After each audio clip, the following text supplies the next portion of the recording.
Into the Dark has been out for quite a while, but I've been a little bit behind the curve and have only just got around picking up my copy over the Christmas holidays. Opening it up and reading through the build instructions, I realised there were a lot of choices I need to make, so I spent the time doing the research. In this video, I'll go through the various build options in the box, along with recommendations on what you should build for the best game experience. Let's start with the terrain. First, the bad news. You're going to need to do a lot of work on the terrain.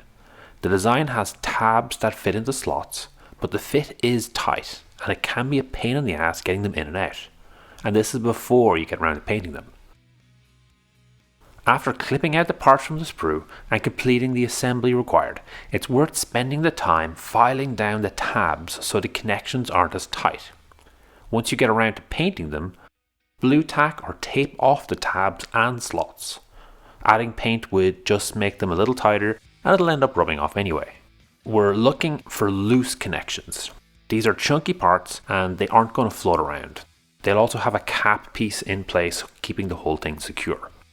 On the plus side, all of the scenery fits into a 4-litre box, the kind that is popular these days for storing miniatures. 2 extra tips. First, the maps in the book have a door symbol, but that door symbol isn't consistent with the sides, so the door could open on either side. That's important because of how the walls link, so focus on the edges when working out how to orientate the walls. Second, take the time to write the numbers on the underneath of the walls. This will make it a little bit easier to put the maps together. Okay, on to the kill teams. And let's start with the Navy Breachers. From this box set, you can build 1 Sergeant at Arms and 9 Navis Armsmen, along with 2 constructs, the CAT and the Geist Skull. The straight build from the instructions isn't exactly what you're looking for. You definitely want 2 of the gunners, which is the max you can take, and having the option of the 3rd gunner weapon would be nice, but the box only has 1. You'd also like extra armsmen, so you could sub out the Cat and the Geist Skull when you wanted. For all that, you'd need an extra box. With just 1 box, we're going to do the best we can. The Navis Sergeant at Arms should be built with the heirloom auto pistol and the chainsword. If you want to be fancy, you can magnetize the options. Usually the auto pistol is the best option, and the chainsword is best against normal troops, while the power sword is better against elites. Every time we can build a specialist instead of an armsman, we do so. There are 6 easy options here: the Surveyor, Axejack, Endurant, Void Jammer, Grenadier and Hatch Cutter. You also get to build the Cat and the Geist Skull, which can only be taken along with their respective specialist, but do count as their own operatives. There are 2 models that can only be built as armsmen. There aren't many options here, it's just Shotgun and Hatchet. Leave these guys to the very end though, as one of them is going to be converted. It's a bit of a waste as the advantage for the armsman is they are GA2, but specialists will be better overall. For the gunner, there are 3 weapon options. We can field 2 gunners, but unfortunately only 1 is in the box. So we're going to be taking one of the 2 armsmen and converting them, although we will need an extra 28mm base instead of the 25mm the armsman comes on. I'm recommending assembling the plasma and the las volley. The plasma is your go-to weapon that you'll always field. Then you take the las volley against low armor and the melta against heavy armor. For assembly, since the melta and plasma both share an arm, A82, we'll stick with the plasma. The las volley has a backpack, so build that as part of Model 11. The plasma parts A75 and A76 should work well with Model 4 or 5. The arm design is slightly different for the gunner than the armsman. The gunner loses the shoulder armor, so for this conversion, you will need to trim the arms to fit underneath the extra shoulder armor. In theory, you could try magnetize the plasma and melt options, but that would be a waste of effort as the plasma is your best first option. Due to the backpack, you can't really switch the las volley and the melta. All of that will give us 1 leader and 11 operatives exactly, so unfortunately not much room to play around. To fully round out the roster, we would like a few more armsmen. We will always take the Surveyor as their ability makes them better than an armsman and doesn't require the Cat to use. We won't always want to take the cat or the guy skull, and without the guy skull, the Void Jammer is just an armsman without the GA2. We also want that extra gunner for the Melt-A-Gun, so 3 armsmen and an extra gunner will be perfect. For the Farstalker Kinband, we get 1 leader and 10 operatives. That has recently changed to 11 operatives, so there will be 12 models in total.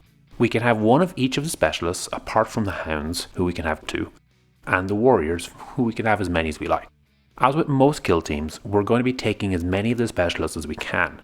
The box will let us build 8, but we will have to sacrifice a warrior, which will leave just 1 warrior, along with the 2 hounds, to round out our full kill team of 12. The most recent balance slate had a number of buffs for the Farstalker Kinband. Notably, an extra operative, bringing us to that total of 12. A number of ballistic skills were improved, equipment got cheaper, and abilities buffed. Nothing here is going to change what we build, but it's nice to know we have that buff before getting them on the table. Your leader is the Kill Broker, who can be built with a few different options: Crute Rifle, Pulse Carbine, or Pulse Rifle. If you're only making one, the Crute Rifle is the preferred option. The rifle with that 3+ ballistic skill is a little bit more reliable, but the Photon Grenade is only available if you have the Pulse Carbine. The Pulse Rifle does give you an extra point of damage on the crit, but typically the choice is between the Carbine or the Crute Rifle. If you have the Crute from the Blackstone Fortress box, you can use him as your kill broker with the Crute Rifle and make the new model up with the Pulse Carbine. Another approach is to use the double blades and magnetize the other weapon options onto the back of your model. This might mean having to trim hands from the guns or use some spare TOW weapons lying around. For most of the specialists, you have the option to make them as a warrior instead. Most of these are easy choices. The Longsight, Cold Blood, Cut Skin, Pistolier, and Bowhunter are all better options than the warrior.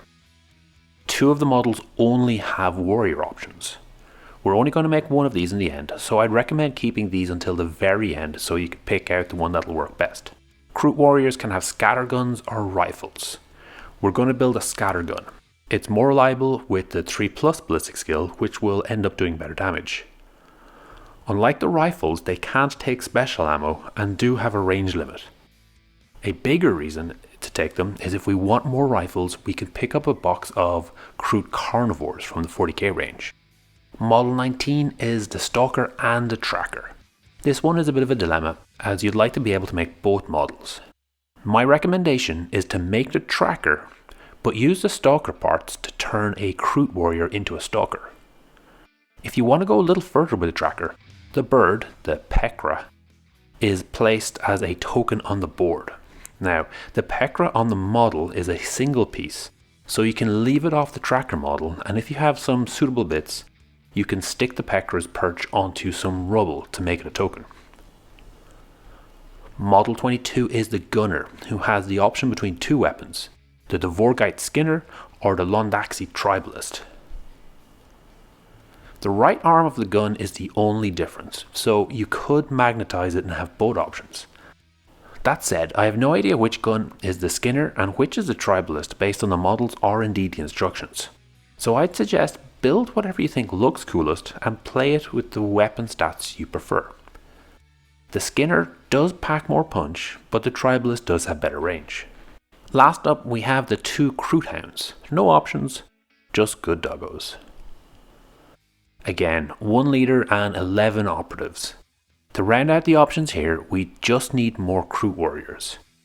The Crute Carnivore box for the TOW is a decent way to round out those options, but really you're just looking at those last 3 slots of Warrior and 2 Hounds. Switching out one of the Hounds would let you use the Warrior's GA2 effectively, but then the Hound can't use their GA2. And that's everything. I still have to paint my scenery and actually assemble my teams, but now I know what I need to make.